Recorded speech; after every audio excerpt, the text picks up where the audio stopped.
요한복음 19장 17절부터 30절에 있는 말씀까지 다 같이 한번 읽겠습니다. 그들이 예수를 맡음에 예수께서 자기의 십자가를 지시고 해골, 히브리 말로 골고다라는 하는 곳에 나가시니 그들이 거기서 예수를 십자가에 못 박을새 다른 두 사람도 그와 함께 좌우편에 못 박으니 예수는 가운데 있더라. 빌라도가 패를 써서 십자가 위에 붙이니 나사렛 예수 유대인의 왕이라 기록되었더라. 예수께서 못 박히신 곳이 성에서 가까운 고로 많은 유대인이 이 패를 읽는데 히브리와 로마와 헬라 말로 기록되었더라. 유대인의 대제사장들이 빌라도에게 이르되 유대인의 왕이라 쓰지 말고 자칭 유대인의 왕이라 쓰라 하니 빌라도가 대답하되 내가 쓸 것을 썼다 하니라. 군인들이 예수를 십자가에 못 박고 그의 옷을 취하여 네 깃에 나눠 각각 한 깃을 얻고 속옷도 취하니 이 속옷은 호지 아니하고 위에서부터 통으로 짠 것이라. 군인들이 서로 말하되 이것을 찢지 말고 누가 얻나 제비 뽑자 하니 이는 성경에 그들이 내 옷을 나누고 내 옷을 제비 뽑나이다 한 것을 응하게 하려 함이라라. 군인들은 이런 일을 하고 예수의 십자가 곁에는 그 어머니와 이모와 글로바의 아내 마리아와 막달라 마리아가 섰는지라. 예수께서 자기 어머니와 사랑하시는 제자가 곁에 서 있는 것을 보시고 자기 어머니께 말씀하시되 여자여 보소서 아들이니이다 하시고 또 그 제자에게 이르되 보라 내 어머니라 하신대 그때부터 그 제자가 자기 집에 모시니라. 그 후에 예수께서 모든 일이 이미 이루어진 줄 아시고 성경을 응하게 하려 하사 이르시되 내가 목마르다 하시니 거기 신 포도주가 가득히 담긴 그릇이 있는지라. 사람들이 신 포도주를 적신 해면을 우슬초에 매어 예수 입에 대니 예수께서 신 포도주를 마신 후에 이르시되 다 이루었다 하시고 머리를 숙이니 영원히 떠나 가시니라. 아멘. 목회를 하다 보면은 종종 임종을 지켜봐야 할 때가 있습니다. 누구나 임종을 앞에 두고는 고뇌와 두려움에 쌓여있는 이런 모습을 봅니다. 그 순간 무엇이 그들의 마음을 위로하고 그들에게 담대함을 줄까? 저는 늘 고민하고 또 기도합니다. 그리고 이 한마디를 전합니다. 예수님의 십자가를 붙잡으세요. 마지막까지 예수님의 십자가 놓지 마세요. 이 한마디를 전합니다. 이 말씀에 고통스러운 얼굴이 비로소 환하게 밝아져오는 이런 분들이 있습니다. 정말로 놀라운 일이죠. 이 십자가의 이 능력은 정말로 놀라운 것입니다. 고린도전서 1장 18절에 보면은 십자가의 도는 구원받는 우리에게 하나님의 능력이라 했는데 정말로 그렇습니다. 그러나 2000년 전의 이 십자가는 그렇지를 않았습니다. 2000년 전 이 십자가는 노예를 처참하게 죽이는 그런 사형의 한 방법이었습니다. 물론 로마 시민권자는 절대로 아무리 극악한 죄를 지었다 할지라도 십자가형에 처하지를 않습니다. 노예나 아니면은 이방인들을 잔인하게 죽이는 그런 사형 틀이었죠. 십자가로 제수를 처형하는 법은 제수를 사형장으로 끌고 와서 먼저 옷을 벗깁니다. 오늘 본문에도 나와 있죠. 제수를 십자가 위에 눕히고 십자가에 가로지르는 이 나무에다가 양손을 이렇게 끈으로 묶고 움직이지 못하게 묶어놓고 그 옷에 대못을 쳐서 받게 되어집니다. 그리고 십자가의 세로 왜 그 목 부분에다가 이제 양발을 겹쳐 얹어놓고 또 거기에다가 대못을 박습니다.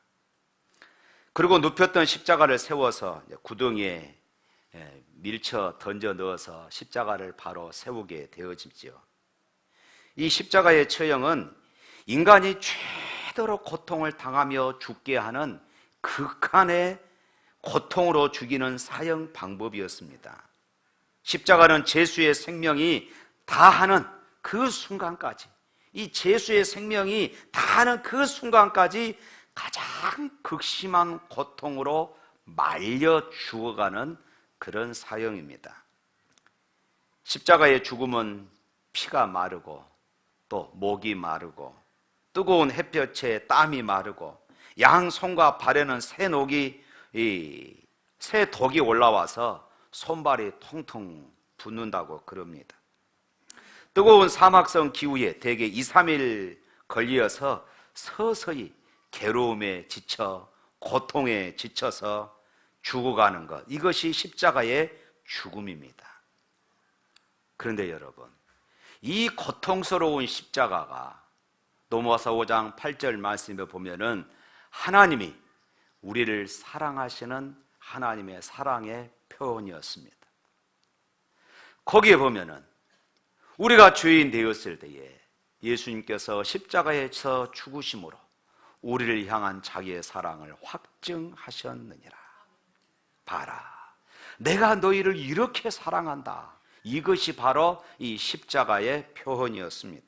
그러니 우리가 십자가의 이 사랑을 받으면서 십자가를 묵상하면서 어찌 우리가 감격하지 않을 수 있겠습니까? 사랑하는 성도 여러분, 여러분은 십자가를 보시면은 어떻습니까? 너무나 상식화되어서 아무런 감동이 없으십니까? 교회마다 세워져 있는 십자가, 밤중에 도시를 차 타고 거닐다 보면은 빨간 십자가가 참 많이 있습니다. 한밤중에 시내를 보면서 야, 십자가 참 많네 하면서 시큰둥하게 여기지는 않습니까? 십자가 목걸이, 십자가 액세서리, 이런 것들을 우리가 걸치고 다니면서 십자가에 대한 감격은 냉랭한 그런 삶을 살고 있지는 않습니까? 너무나도 많은 성도들이 이 십자가의 감격을 잊어버리고 살아가고 있는 것입니다. 초등학교에서 시험 문제를 냈는데 아이들이 기상천외한 답을 모은 것이 공개되는 적이 있었습니다.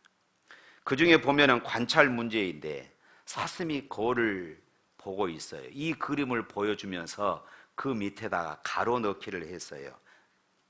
사슴이 가로를 보다. 사슴이 가로를 보다. 어린이가 어떻게 답을 했냐 하면은 사슴이 미쳤나 보다. 이렇게 썼다고 그래요. 이 아이의 눈에는 사슴이 거울을 본다는 것이 야, 미친 것으로 이렇게 생각을 한 것입니다. 또 다른 문제는 이웃 아주머니가 사과를 주면은 어떻게 인사를 해야 합니까? 그리고 가로를 넣어놨습니다. 기발한 대답이 나왔어요. 뭘 이런 것 다. 이렇게 답을 썼다고 그럽니다. 뭘 이런 것 다 주십니까? 또 슬기로운 생활 문제입니다. 부모님은 왜 우리를 사랑하실까요? 한 아이가 답을 썼습니다. 그러게 말입니다. 그런데 제가 이 글을 이렇게 보면서 혹시 우리가 십자가의 사랑을 이렇게 생각하고 있지는 않을까?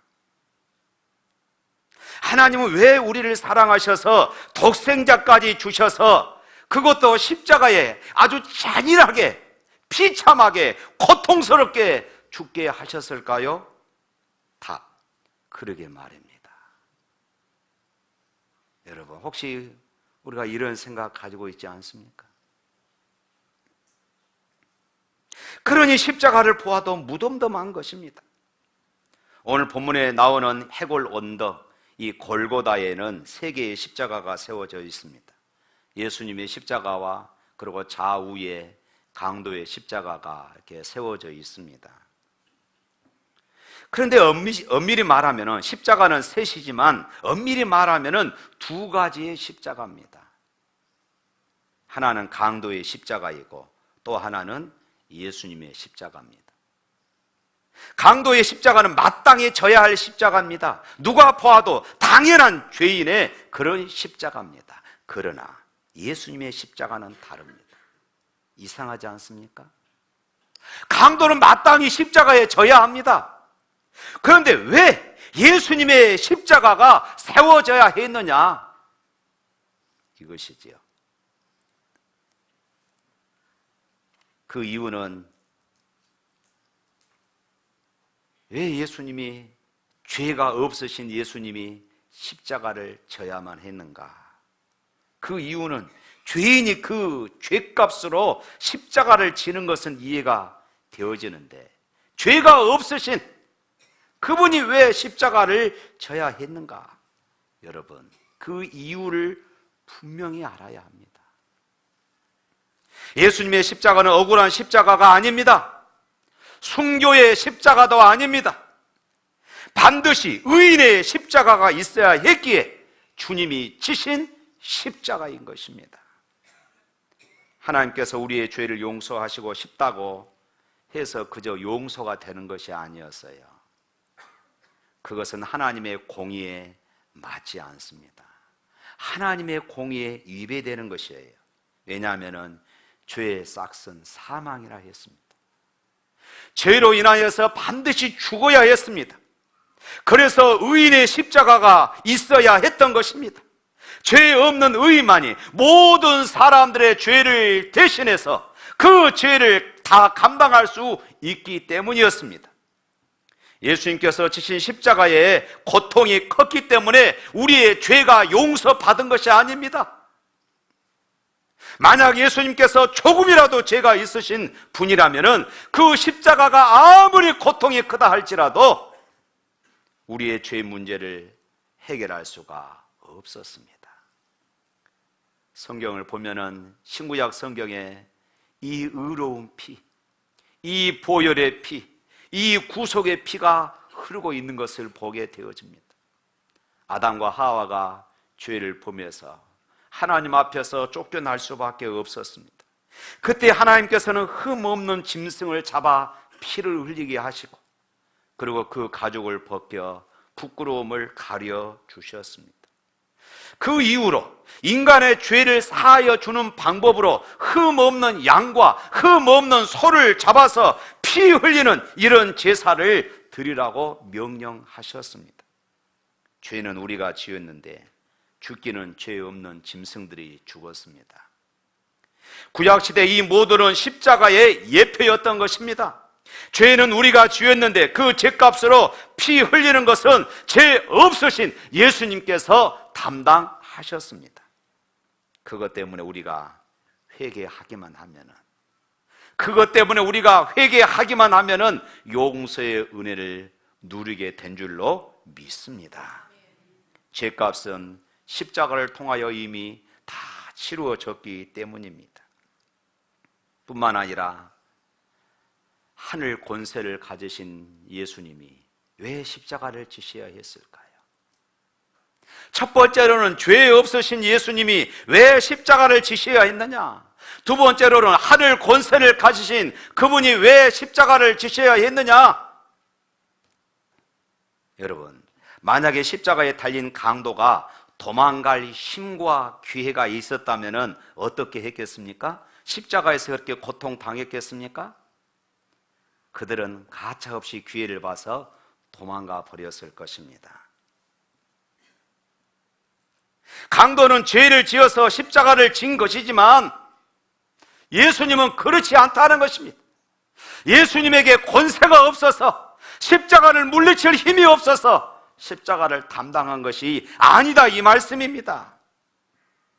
예수님은 달랐습니다.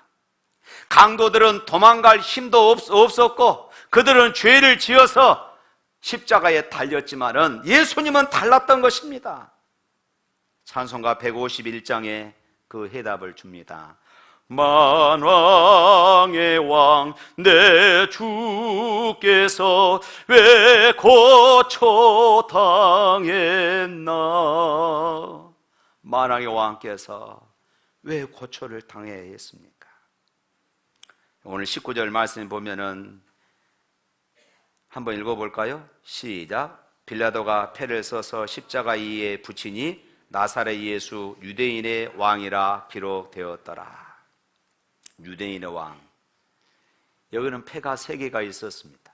히브리 말로, 헬라 말로, 로마 말로. 여기에서 유대인의 왕, 유대인들은 이것을 견딜 수가 없었어요. 말이 안 되기 때문에 그렇습니다. 아니, 유대인의 왕이 어떻게 십자가에 달릴 수 있습니까? 정말로 이런 질문이 나올 수밖에 없었습니다. 그러나 예수님은 능력의 왕이셨습니다. 만왕의 왕이십니다. 그런데 왜 예수님이 십자가를 져야만 했을까요? 십자가를 지는 것이 가장 큰 능력이기 때문인 줄로 믿습니다.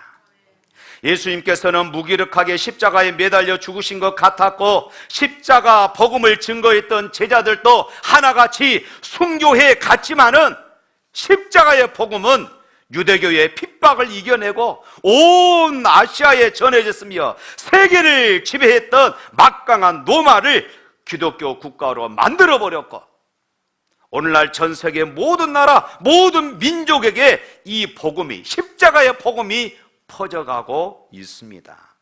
인류 역사상 십자가 복음보다도 더 강력한 것은 없는 줄로 믿습니다. 사랑하는 성도 여러분, 죄의 권세를 이길 힘이 무엇일까요? 십자가의 능력입니다. 악의 영의 힘을 이길 능력이 무엇입니까? 바로 이 십자가뿐입니다. 고린도전서 1장 18절 말씀, 십자가의 도가 멸망하는 자들에게는 미련한 것이요 구원을 얻는 우리에게는 하나님의 능력이라. 할렐루야. 이따금 믿을 수 없는 배신감에 치를 떨고 견딜 수 없는 그런 모욕감 속에 뒤집어지고 감당할 수 없는 실패의 억장이 무너진 것 같은 그런 문제들을 만난 성도들을 봅니다. 목사님, 견딜 수가 없습니다. 목사님, 참을 수가 없습니다. 그러나 그것은 그에게 닥친 문제가 커서가 아닙니다. 여전히 상처받기 쉬운 그런 자아를 붙잡고 있기 때문에 그렇습니다. 그러나 여러분, 이 모든 문제들이 우리의 혈기로 해결되지 않습니다. 복수심으로 문제가 해결되지 않습니다. 고집으로 문제가 해결되지 않습니다. 오직 십자가가 이기게 할 줄로 믿습니다. 오직 십자가가 이기게 할 것을 믿으시기를 축원합니다. 그래서 사도 바울은 갈라디아서 2장 20절 말씀에 내가 그리스도와 함께 십자가에 못 박혔나니, 십자가에 못 박혔다 이렇게 말합니다. 자신의 자아, 자신의 열기, 자신의 지식, 자신의 명예, 모든 것을 십자가에 못 박아 버렸습니다. 그렇습니다. 자신이 죽으면은 불평도 사라집니다. 자신이 죽으면은 두려운 사람도, 두려운 일도 없어집니다. 염려와 걱정도 사라집니다. 칭찬 듣는다고 교만할 것도 없고, 비방을 듣는다고 실망하고 불쾌할 것도 없습니다. 이것이 바로 십자가의 능력임을 믿으시기를 바랍니다. 세 번째로, 하나님의 아들이 왜 십자가를 지셨는가? 죄 없으신 예수님이 왜 십자가를 지셨는가? 만왕의 왕 되신 그분이 왜 십자가를 지셨는가? 하나님의 아들이 왜 십자가를 지셨는가? 성경에 보면은 하나님께서 예수님을 향하여서 이는 나의 사랑하는 아들이요 나의 기뻐하는 자라. 예수님께서 세례를 받으실 때에 변화산에서 그렇게 하늘의 음성이 들렸습니다. 그런데도 왜 십자가를 져야 하는 것입니까? 그런데도 왜 십자가를 져야 했습니까? 그 해답을 빌립보서 2장 5절부터 11절 말씀에 답을 주고 있습니다. 우리 화면 보시고 한번 읽어볼까요? 시작. 너희 안에 이 마음을 품으라. 곧 그리스도 예수의 마음이니 그는 근본 하나님의 본체시나 하나님과 동등됨을 취할 것으로 여기지 아니하시고 오히려 자기를 비어 종의 형체를 가져 사람들과 같이 되었고 사람의 모양으로 나타나셨으며 자기를 낮추시고 죽기까지 복종하셨으니 그 십자가에 죽으심이라. 이러므로 하나님이 그를 지극히 높여 모든 이름 위에 뛰어난 이름을 주사 하늘에 있는 자들과 땅에 있는 자들과 땅 아래에 있는 자들로 모든 무릎을 예수의 이름에 꿇게 하시고 모든 입으로 예수 그리스도를 주라 시인하여 하나님 아버지께 영광을 돌리게 하셨느니라. 할렐루야. 어떤 사람이 신앙생활을 하다가 중도에 낙심해서 포기했습니다. 그가 신앙생활을 중단한 이유는 교회에 나오니 더 힘들더라, 그것입니다. 교회 나오면 좀 일 좀 잘 풀리고 교회 나오면 마음에 좀 평안이 있고 교회 나오면 형통해야 하는데 교회 나오는데 왠지 더 힘들더라, 그 말입니다. 지금 이 사람이 무엇을 잘못하고 있는 것일까요? 이 사람은 정말로 복이 무엇인가를 알지를 못했습니다. 그런 고생하지 않으면 복 받았다고 이야기하고 그런 고생하면 이것은 저주받았다고 하나님의 복이 아니라고 이렇게 생각하고 있었던 것입니다. 로마서 8장 17절 18절 말씀 또 한번 읽어보도록 하겠습니다. 시작. 자녀이면 또한 상속자 곧 하나님의 상속자여 그리스도와 함께한 상속자니 우리가 그와 함께 영광을 받기 위하여 고난도 함께 받아야 할 것이니라. 생각하건대 현재의 고난은 장차 우리에게 나타날 영광과 비교할 수 없다. 아멘. 그와 함께 영광을 받기 위하여 고난도 함께 받아야 한다. 현재의 고난은 장차 우리에게 나타날 영광과 비교가 안 된다. 사랑하는 성도 여러분, 정말로 끔찍한 일이 무엇인지 아십니까? 일평생 신앙생활 했지만은 어려서부터 평생토록 신앙생활 했지만은 십자가 한 번 접어온 것이 없이 하나님 앞에 서는 것입니다. 여러분, 이것을 알아야 돼요. 평생 내가 신앙생활 했지만은 십자가 한 번 접어온 것이 없이 하나님 앞에 선다는 것, 이것이 얼마나 부끄러운 일인가를 우리는 알아야 합니다. 한 아프리카 선교사가 오지에 갔습니다. 한 번은 원주민들과 강을 건너게 되었어요. 근데 그 중에 한 리더가 강을 건너는 사람들에게 다 큰 돌을 하나씩 지어주는 것입니다. 그리고 선교사인 자기 자신에게도 큰 돌을 하나 지어줘요. 그렇지 않아도 등에 짊어진 짐이 무거워서 힘든데 그것에다가 큰 돌멩이를 하나 더 얹어준 것입니다.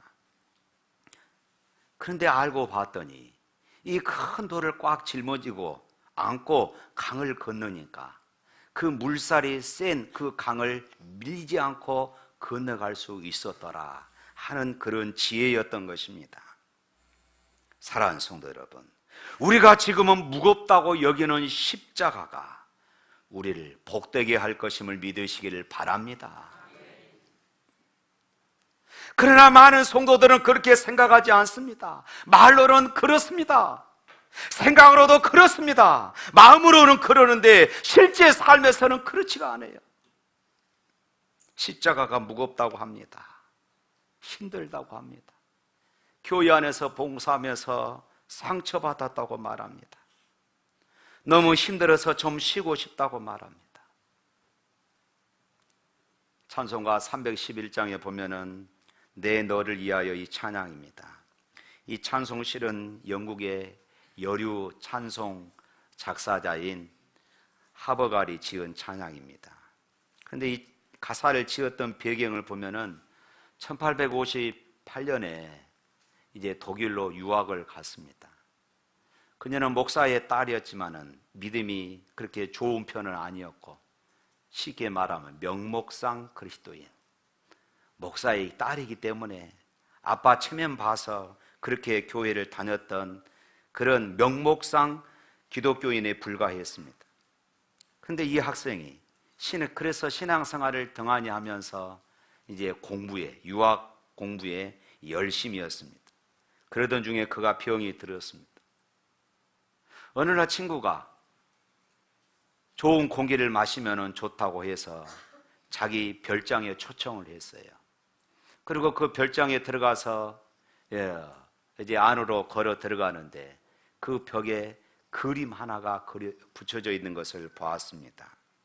그 그림은 유명한 렘프란트가 그린 작품이었습니다. 거기에는 빌라도 법정에서 가시 면류관을 쓰고 책찍으로 맞아 고난받으며 모욕과 침뱉음을 당하고 있는 그런 예수님의 모습이 그곳에 그려져 있었던 것입니다. 그 그림이 자기의 시선을 끌었어요. 그 그림이 자신의 마음을 끌은 것입니다. 그리고 그 그림 아래 이런 글귀가 쓰여져 있었습니다. 나 너를 위해 이렇게 고난을 받았는데 너는 나를 위해 무엇을 주느냐? 너는 나를 위해서 무엇을 주느냐? 이 글귀를 보면서 순간 눈에서 눈물이 왈칵 쏟아지기 시작했어요. 내가 주님을 잊고 나를 위해 희생하시고 고난받으신 그리스도를 망각하고 살았구나. 주님, 이것이 사실이야만은 내가 주님을 위해서 드리지 못할 것이 뭐가 있겠습니까? 그날 밤 집으로 돌아와서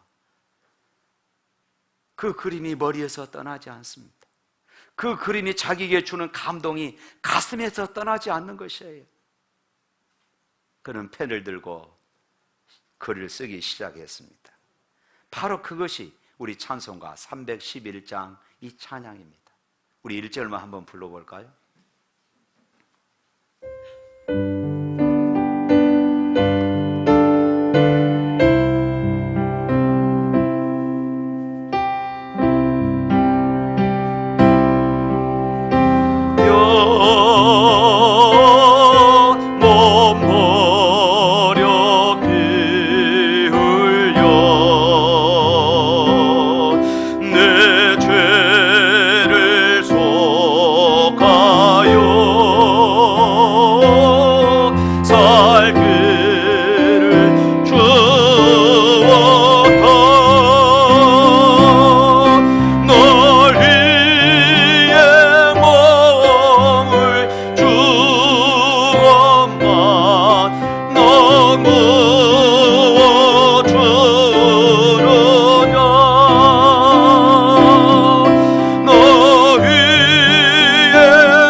몸버려 피 흘려 내 죄를 속하여 살 길을 주었다.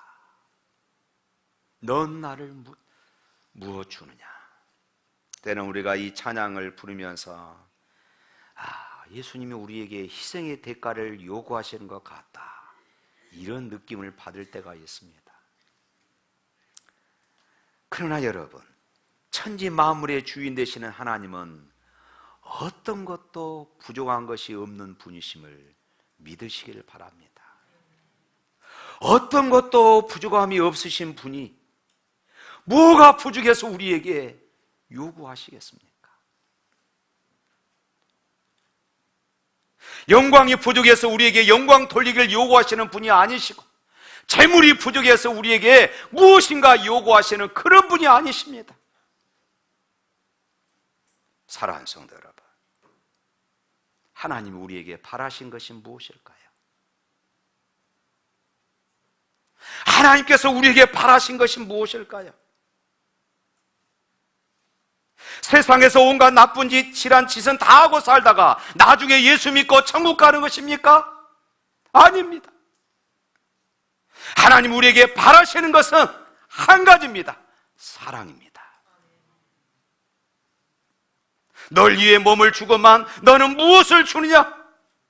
널 위해 몸을 주고만 너는 무엇을 주느냐? 하나님께서 원하시는 것은 사랑이에요. 하나님이 바라시는 것은 공부 잘하고 머리 좋고 똑똑한 그런 것이 아닙니다. 서로 사랑할 줄 알고, 그래서 가슴이 따뜻한 삶을 살라는 것입니다. 마음을 다하고 뜻을 다하고 힘을 다하여 내 하나님을 사랑하라. 그리고 내 이웃을 내 몸과 같이 사랑하라. 바로 사랑입니다. 그 사랑을 가르쳐 주시기 위하여 아들을 보내주신 것입니다. 그 사랑이 우리를 멸망에서 돌아서게 만들었고, 그 사랑이 우리를 살게 만들었고, 그 사랑이 하늘의 영원한 생명을 누리게 만든 것임을 믿으시기를 바랍니다. 오늘 고난주간을 맞이하여 주님이 왜 십자가를 지셨습니까? 죄가 없으신 주님이 왜 십자가를 지셨습니까? 만왕의 왕 되신 그분이 왜 십자가를 지셔야만 했습니까? 하나님의 아들 되신 그분이 왜 십자가를 지셔야만 했습니까? 사랑 때문입니다. 이번 고난주간을 보내면서 하나님을 향한 사랑 다시 한번 새겨보시기를 바랍니다. 내가 얼마나 하나님을 사랑하고 있는가? 정말로 마음을 다하고 뜻을 다하고 힘을 다하여 하나님을 사랑하고 있는가? 그리고 내 이웃을 내 몸과 같이 사랑하고 있는가? 사랑해야 합니다. 사랑해야 나도 살고 너도 삽니다. 사랑하지 않으면 인간은 스스로의 자멸의 길을 걸어가게 되는 것입니다. 사랑하는 성도 여러분, 그 사랑, 십자가를 통하여 나에게 부어주셨던 그 사랑이 여러분들의 가슴 속에 가득 차기를 바랍니다. 그 사랑으로 하나님을 향하여 사랑을 외치시기를 바랍니다. 그 사랑으로 이웃을 사랑하는 저와 여러분이 될 수 있기를 축원합니다.